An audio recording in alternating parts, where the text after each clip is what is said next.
नमस्कार दोस्तों, quality learning के डिजिटल प्लेटफॉर्म पर पुनः आपका स्वागत है। मैं आनंद सर आपके समक्ष एक नए वीडियो के साथ। ये वीडियो भी पहले की भांति काफ़ी इंटरेस्टिंग और इन्फॉर्मेटिव होने वाला है। आपकी शिक्षा में बदलाव हेतु हमारे चैनल और हमारी तरफ से अथक प्रयास किया गया है। वीडियो को अंत तक जरूर देखें और अपनी शिक्षा स्तर को खुद बेहतर बनाएं। महत्वपूर्ण चीज़ों को नोट करते जाएँ और वीडियो को अंत तक ज़रूर देखें। चैनल को सब्सक्राइब, लाइक और शेयर नहीं किया है तो इसको कर ले, ताकि आपको सही समय पर महत्वपूर्ण कंटेंट मिलता रहे। तो हमारे चैनल में अंत तक बने रहिए और चलिए वीडियो को शुरू करते हैं देर नहीं करते हुए। अब हम संसद पर आधारित महत्वपूर्ण प्रश्नों को देखेंगे जो उससे हमारे एग्जामिनेशन पॉइंट ऑफ व्यू से इम्पोर्टेंट है। देखिए, संसद पर आधारित महत्वपूर्ण प्रश्न, पहला प्रश्न क्या है? भारतीय शासन प्रणाली का पहला आधार स्तंभ क्या है? तो संविधान होता है हमारा। और दूसरा स्तंभ पूछेगा तो हमारा संसद होता है। इस बात को आप ध्यान रखेंगे। अब देखिए, भारतीय शासन प्रणाली का दूसरा आधार स्तंभ क्या है? तो हमारा हो जाएगा संसद। क्या हो जाएगा? संसद हमारा जो है दूसरा आधार स्तंभ हो जाएगा। ठीक है, नेक्स्ट देखिए, नेक्स्ट क्वेश्चन है हमारा, संसद को और किस नाम से जाना जाता है? तो संघीय विधायिका के नाम से संसद को जाना जाता है। नेक्स्ट क्वेश्चन देखिए हमारा, संसद का वर्णन संविधान के किस भाग में मिलता है? तो भाग 5 में मिलता है। अध्याय पूछेगा तो 2 और 3 में मिलता है। इसके अलावा देखिए, संसद का वर्णन संविधान के भाग 5 के किस अध्याय में मिलता है? तो अध्याय 2 और 3 में मिलते हैं, मैंने बताया आपको।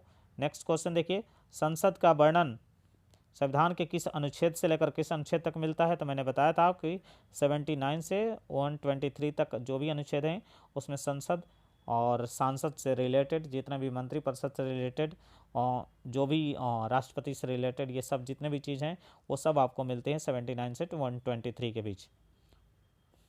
नेक्स्ट क्वेश्चन देखिए हमारा, नेक्स्ट है, किस अनुच्छेद में यह कहा गया है कि संघ के लिए एक संसद होगी जो राष्ट्रपति और 2 सदनों यानी लोकसभा और राज्यसभा से मिलकर बनेगी? तो ये कहा गया है अनुच्छेद 79 में।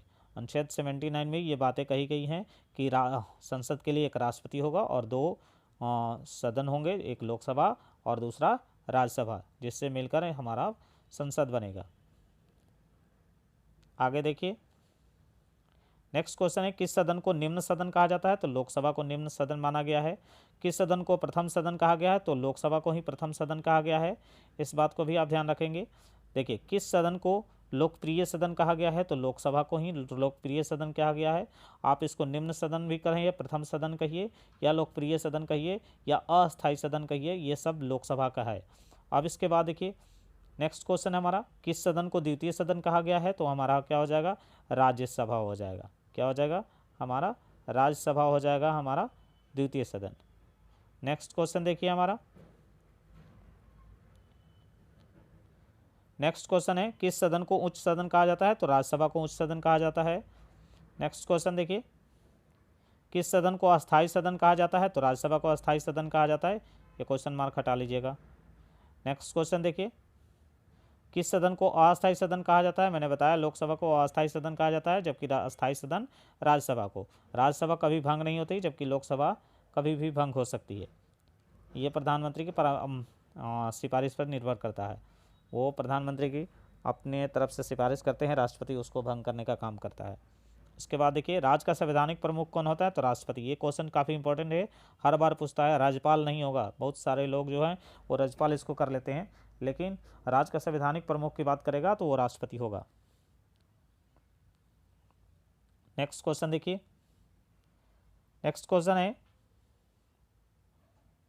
किस भारतीय शासन अधिनियम के तहत केंद्र में द्विसदनात्मक व्यवस्था की स्थापना की गई थी? तो ये 1935 के भारत शासन अधिनियम के तहत ये द्विसदनात्मक व्यवस्था की गई थी, जो आगे चल के संसद का रूप ले लेती है। आगे देखिए, संसद के कितने अंग होते हैं? तो संसद में मैंने बताया 3 अंग होते हैं, लोकसभा, राज्यसभा और राष्ट्रपति से मिलकर संसद हमारा बना होता है। नेक्स्ट देखिए, संसद के किस सदन को सदस्य प्रत्यक्ष रूप से निर्वाचित होते हैं? तो लोकसभा के सदस्य हमने बताया था कि प्रत्यक्ष रूप से निर्वाचित होते हैं, जबकि राज्यसभा के सदस्य जो है अप्रत्यक्ष रूप से चुने जाते हैं। राज्यसभा के सदस्यों में जनता भाग नहीं लेती है, जबकि लोकसभा के सदस्यों में जनता डायरेक्ट रूप से भाग लेती है।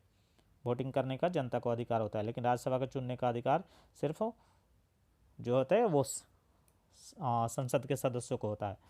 उसके बाद देखिए सबसे शक्तिशाली सदन कौन सा होता है, तो लोकसभा शक्तिशाली सदन होता है, क्योंकि हमारे यहाँ जो है वो प्रधानमंत्री सबसे मेन शक्तिशाली माने जाते हैं। इस वजह से प्रधानमंत्री चूँकि लोकसभा से चूज करके आते हैं, इसीलिए वो शक्तिशाली माने जाते हैं। नेक्स्ट क्वेश्चन की बात कर लेते हैं।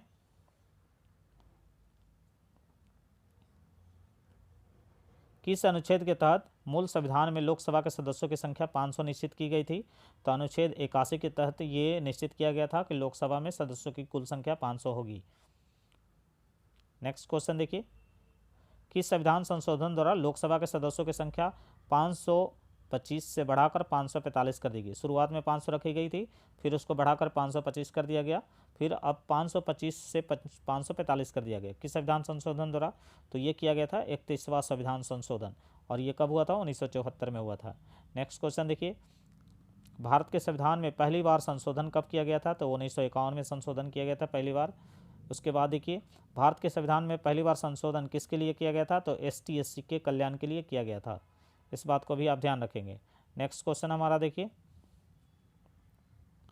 नेक्स्ट क्वेश्चन है कि भारत के संविधान में संशोधन किस अनुच्छेद के तहत किया गया था, तो अनुच्छेद 368 होता है, क्योंकि संविधान में संशोधन करने का जो अनुच्छेद है वो अनुच्छेद 368 है। अगर आपसे भाग पूछता है तो भाग 20 हो जाएगा। भारत के संविधान में संशोधन का किस भाग में वर्णित है, तो भाग 20 में वर्णित है, अनुच्छेद 368 और भाग 20। इस बात को ध्यान रखेंगे। भारत के संविधान में संशोधन की प्रक्रिया किस देश के संविधान से ली गई है, तो ये दक्षिण अफ्रीका के संविधान से ली गई है। इस बात को भी ध्यान रखेंगे।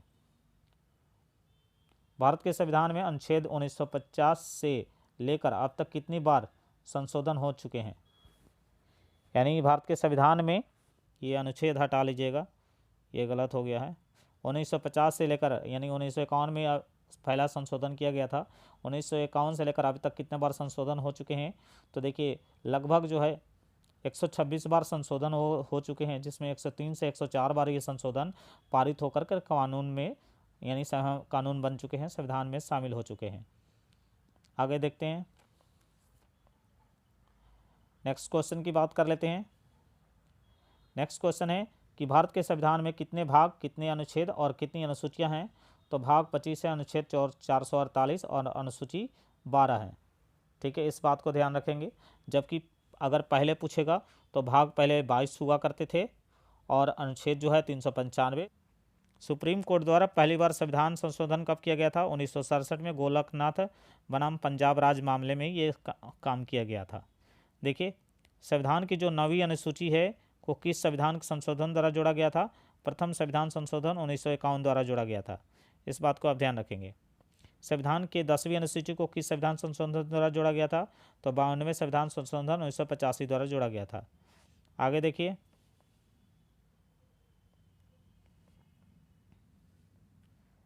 आगे क्वेश्चन है हमारा, संविधान की जो 11वीं अनुसूची है उसको संविधान संशोधन किसके द्वारा, किस संविधान संशोधन द्वारा जोड़ा गया, 73वें संविधान संशोधन 1992 द्वारा। यानी आप देख रहे हैं कि जो 9वीं अनुसूची है वो जोड़ा गया है 51वें संविधान संशोधन, दूसरा जो है आपका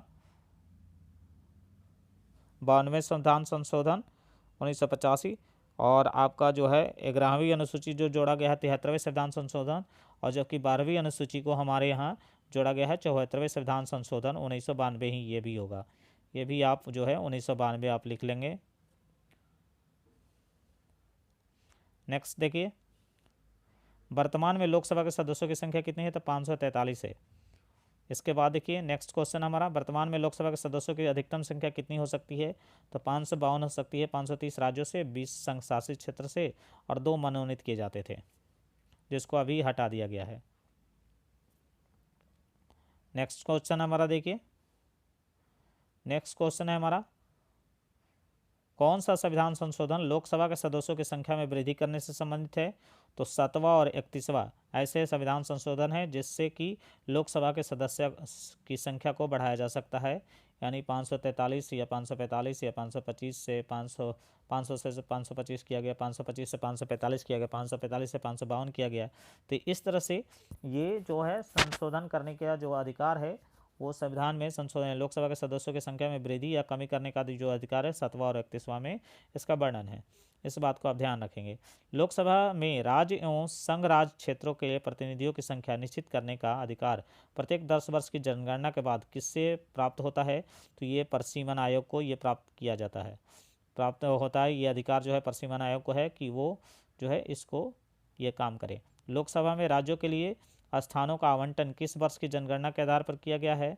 तो ये आपको किया गया है 1971 की जनगणना के अनुसार ही। देखिए नेक्स्ट क्वेश्चन, किस संविधान संशोधन द्वारा अनुसूचित जाति और अनुसूचित जनजाति के लिए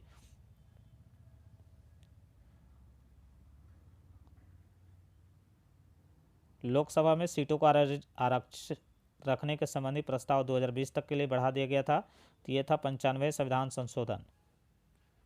और यहाँ देखिए नेक्स्ट क्वेश्चन हमारा, किस अनुच्छेद में संशोधन कर अनुसूचित जाति और अनुसूचित जनजाति के लिए लोकसभा सीटों की में आरक्षित करने संबंधी प्रावधान 2020 तक के लिए बढ़ा दिया गया था?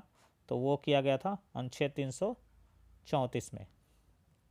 नेक्स्ट में देखिए, किस संविधान संशोधन द्वारा यह प्रावधान किया गया है कि 2026 के बाद होने वाले प्रथम जनगणना के आंकड़े प्रकाशित होने तक लोकसभा के सदस्यों की संख्या यथावत रहेगी?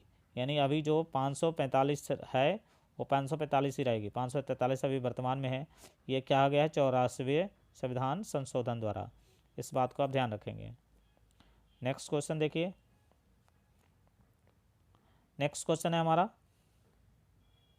किस संविधान संशोधन द्वारा लोकसभा के मतदान की आयु 21 वर्ष से घटाकर 18 वर्ष कर दी? ये काफ़ी इंपॉर्टेंट क्वेश्चन है, कई बार एग्जाम में आ चुका है। 61वां संविधान संशोधन जो कि 1989 में हुआ था। इस बात को ध्यान रखेंगे। देखिए नेक्स्ट क्वेश्चन है हमारा,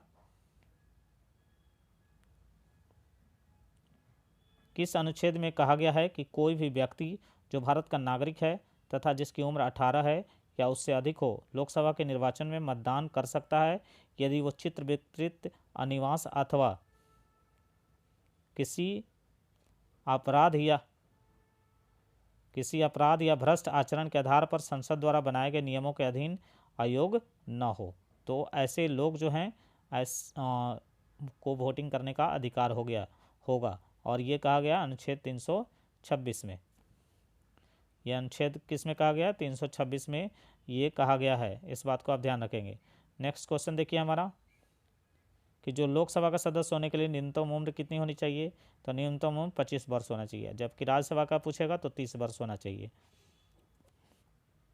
नेक्स्ट क्वेश्चन देखिए हमारा,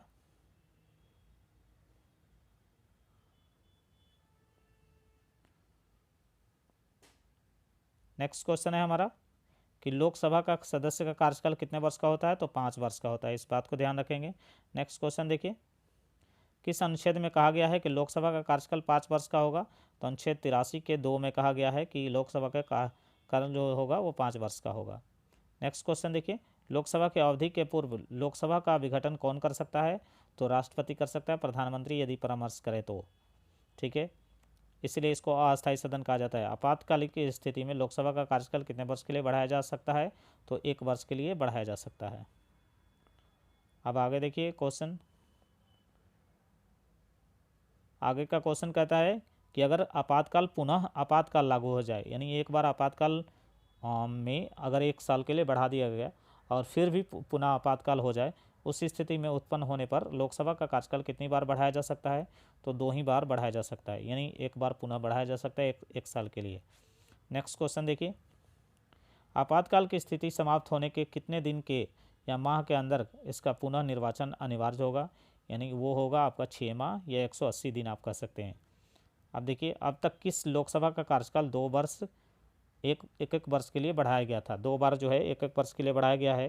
तो वो 5वीं लोकसभा का कार्यकाल जो है वो 1 बार बढ़ाया गया है 1 साल के लिए आपातकाल की स्थिति में। किस संविधान संशोधन अधिनियम द्वारा लोकसभा का कार्यकाल 6 वर्ष कर दिया गया था? तो आपका वो हो जाएगा 42वां संविधान संशोधन 1976 में। नेक्स्ट क्वेश्चन देखिए, किस संविधान संशोधन द्वारा लोकसभा का कार्यकाल पुनः 6 वर्ष से 5 वर्ष कर दिया गया? तो 44वें संविधान संशोधन 1978 में, यानी 42वें संविधान संशोधन द्वारा लोकसभा का कार्यकाल बढ़ाया गया था 5 वर्ष से 6 वर्ष, लेकिन पुनः 1978 जो 44वें संविधान संशोधन है उसके अंतर्गत पुनः इसको 6 वर्ष से 5 वर्ष कर दिया गया। तो इस तरह से हमारा यह आज संसद पे आधारित महत्वपूर्ण प्रश्न थे।